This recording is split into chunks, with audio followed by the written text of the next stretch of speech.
The Zephyrian High Command had calculated everything. Atmospheric composition, gravitational variance, population density, every variable that might affect their bioweapons' effectiveness. What they hadn't calculated was the peculiar nature of human compassion. Commander Vexthai watched the deployment screen with cold satisfaction as the containment pod breached Earth's atmosphere. Inside that titanium shell writhed the Devourer, a creature born from their most twisted genetic laboratories, designed to be the perfect predator. Standing 12 feet tall with obsidian claws, rows of crystalline teeth and hide that could deflect most energy weapons, it was Nightmare given form. Its primary directive was simple: consume all organic life. The pod crashed in a rural area outside what humans called Portland, Oregon. Vexithai's sensors showed the Devourer emerging from the wreckage, its 6 eyes scanning for prey. Perfect. Within hours, it would begin its rampage, and within days, this continent would be cleansed of the stubborn humans who dared resist Zephyrian expansion. What the sensors didn't show was the small figure watching from behind a Douglas fir tree. 8-year-old Maya Delacroix had been camping with her family when the strange meteor crashed near their site. While her parents rushed to contact authorities, she had slipped away. Drawn by curiosity that adults seemed to lose as they aged, she crept through the underbrush, her small heart hammering as she approached the smoking crater. The creature that emerged was terrifying beyond imagination. Its black carapace gleamed in the filtered sunlight, and when it opened its maw, Maya could see 3 rows of teeth designed for tearing flesh. Any reasonable person would have run screaming. But Maya noticed something else.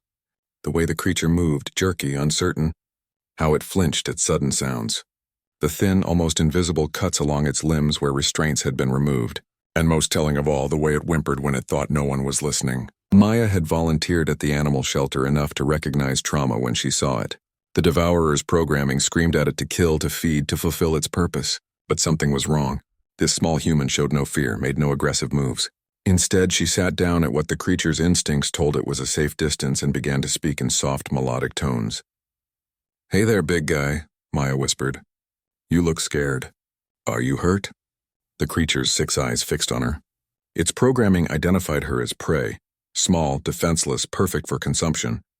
But something deeper, something the Zephyrian scientists had thought they'd engineered out, stirred in its chest. Loneliness. The Devourer had been born in isolation, raised in a sterile lab, knowing nothing but pain and the screams of test subjects. This was the first time any being had spoken to it without hatred or terror. Maya slowly reached into her backpack and pulled out a sandwich. "You must be hungry. I know Mom packed way too much food." She unwrapped the peanut butter and jelly sandwich and placed it halfway between them. "It's okay if you don't want it. Sometimes when I'm really upset, I don't feel like eating either." The Devourer approached cautiously.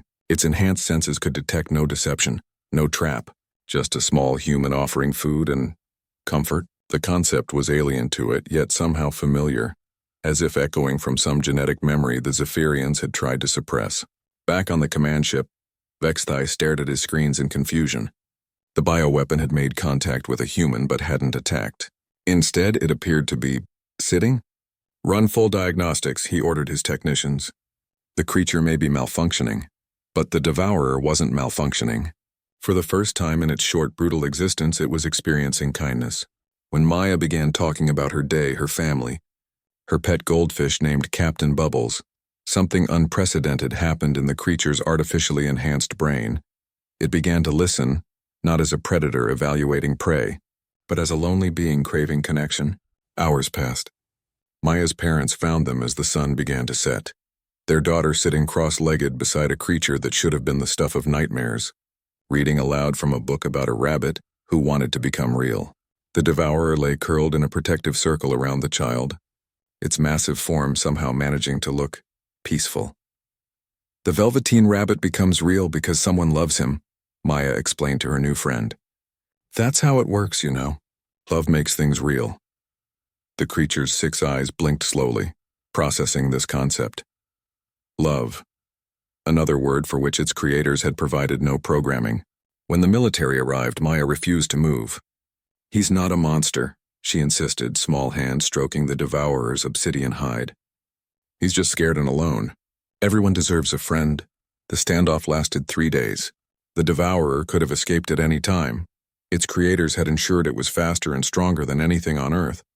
But it chose to stay, content to listen to Maya read, to feel her small hand patting its flank, to experience something its creators never intended: peace.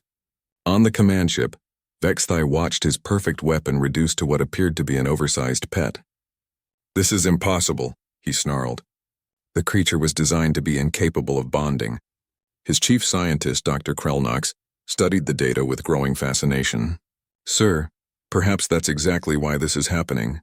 We removed the capacity for forming pack bonds, but we couldn't eliminate the need for them entirely. That need remained, dormant but powerful. When the human child offered unconditional acceptance." "You're saying our bioweapon imprinted on a human child?" "I'm saying, Commander, that we may have underestimated what makes humans dangerous. It's not their technology or their weapons. It's their ability to find kinship with anything, even something designed to destroy them." The story ended not with conquest, but with an unprecedented interspecies adoption. The creature the Zephyrians had named Devourer became known to the world simply as Vera, Maya's chosen name, meaning truth in her grandmother's language. The truth that love could transform even the most carefully crafted hate. And in the quiet moments when Vera curled up beside Maya's bed, protecting her dreams, the universe learned something the Zephyrians had forgotten in their sterile laboratories. Monsters aren't born, they're made. But with enough love, even the most broken creatures could remember how to be something else entirely. The invasion never came. Some weapons, the Zephyrians learned, were too dangerous to use twice.